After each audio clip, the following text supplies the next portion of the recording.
First up is Hall of Famer Zelmo Beatty. He was a 6'9" center who made 2 All-Star games with the St. Louis Hawks, and then 3 All-Star games with the Utah Stars in the ABA. Beatty was a very strong inside player, able to consistently rack up 20 points and 12 rebounds. He was also a good defender, and was noted for being a good shooting center for the time. After the 1969 season, Beatty decided to make the jump from the NBA to the ABA. In his first season with the Utah Stars in 1971, Beatty led the ABA in field goal percentage with 22.9 points and 15.7 rebounds on 55.5% from the field. The Stars would go on to win the championship that same year, and Beatty was named the 1971 playoffs MVP. He made 2 more All-Star games in the ABA before returning to the NBA for his final season in 1975.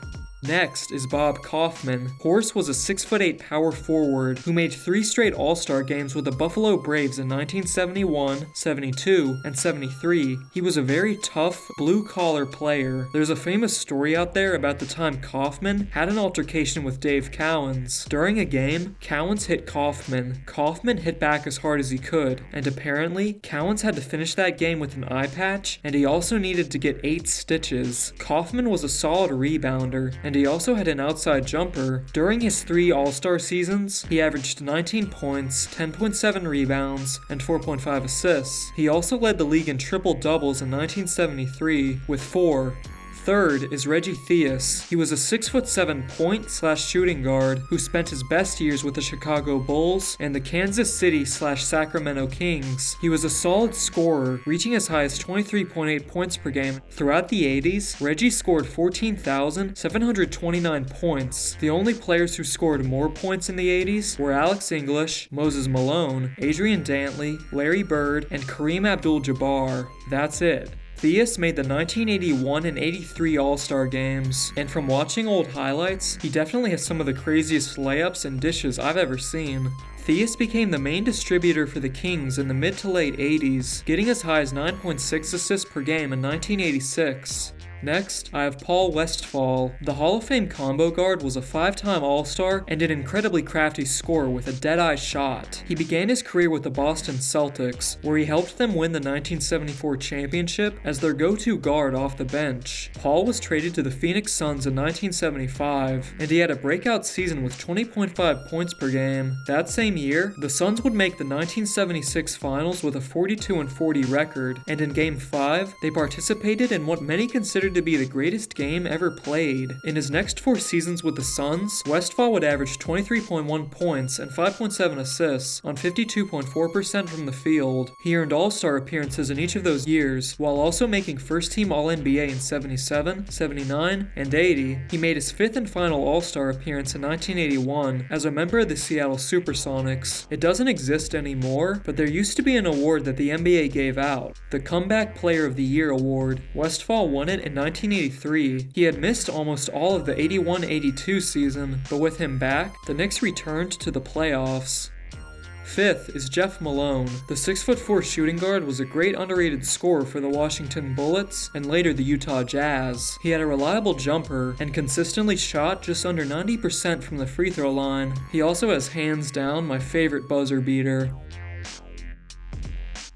Malone was an All-Star in 1986 and 87, and he had 5 straight 20 points per game seasons, getting as high as 24.3 in 1990. Michael Jordan actually once called Malone one of his toughest matchups. Jeff spent 3 years with the Utah Jazz, and his most successful season was in 1992 when he put up 20.2 points on a career-high 51.1% from the field. The Jazz would make the 1992 West Finals before losing in 6 games to the Trailblazers.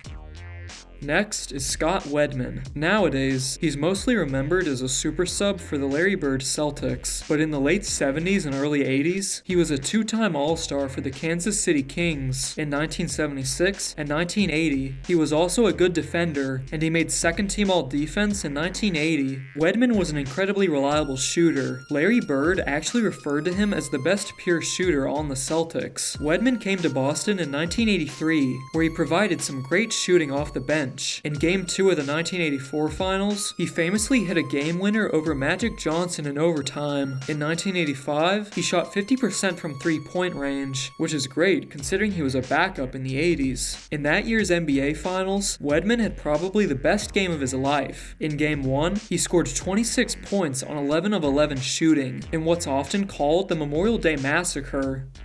Kevin Duckworth. He was the 1988 Most Improved Player, and he made 2 All-Star games in 89 and 91 with the Portland Trail Blazers. The 7-foot, 300-pound giant is most known for his one-handed jump shot, but he can't deny that it worked. Duck had a strong presence in the paint. He was a solid rim protector, but he was also very good at playing with his back to the basket. Kevin was a key part of the Blazers' success in the early 90s. He also seems to be beloved by fans. One of my favorite things I found during research for this video was this clip of the fans reacting to Duck's return in Game 7 of the 1990 West Semis. You see, he had injured his hand in the first round, and he had missed the first 6 games of the second round against the Spurs. But with him back for the do-or-die game, the Blazers persevered onto the finals.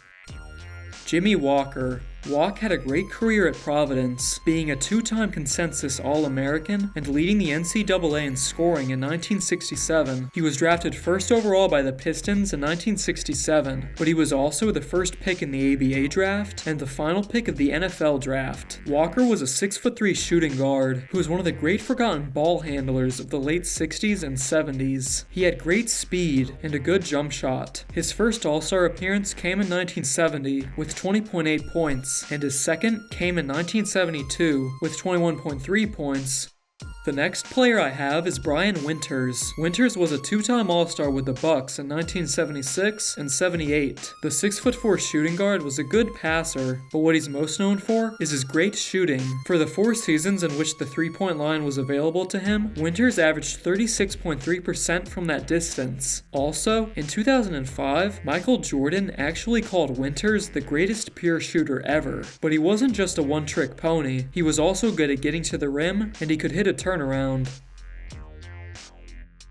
Truck Robinson. He was a 6'7" power forward who played for 5 different NBA teams. His first All-Star appearance came in 1978 as a member of the New Orleans Jazz. This year, he led the league in rebounds with 22.7 points per game and 15.7 rebounds per game. This rebounding title would be a one-time occurrence. The most rebounds he averaged after this year were 11.6 in 1979. His second All-Star game came in 1981 with 18.8 points and 9.6 rebounds on 50.5% from the field. From 1977 to 82, Truck averaged 19.6 points and 11.2 rebounds. The last 2 players on my list are Dick and Tom Van Arsdale. Dick was a 6'5" shooting guard who made 3 straight All-Star games with the Suns from 1969 to 71. During that stretch, he averaged 21.4 points, 4.7 rebounds, and 4.4 assists. Dick is known as the original Sun because he was the Suns' first selection in the 1968 expansion draft. He was a great shooter, but he was also a solid defender, and he even made second-team All-Defense in 1974. Tom was a 6'5" small forward who made 3 All-Star games with the Cincinnati Royals from 1970 to 72. In those seasons, he averaged 21.7 points and 5.8 rebounds. Despite Tom having slightly better numbers during their peak, Dick was seen as the better of the two. Tom played 929 career games, but he never made the playoffs. Not only does he have the most games, but he also has the most points among players who never made the postseason.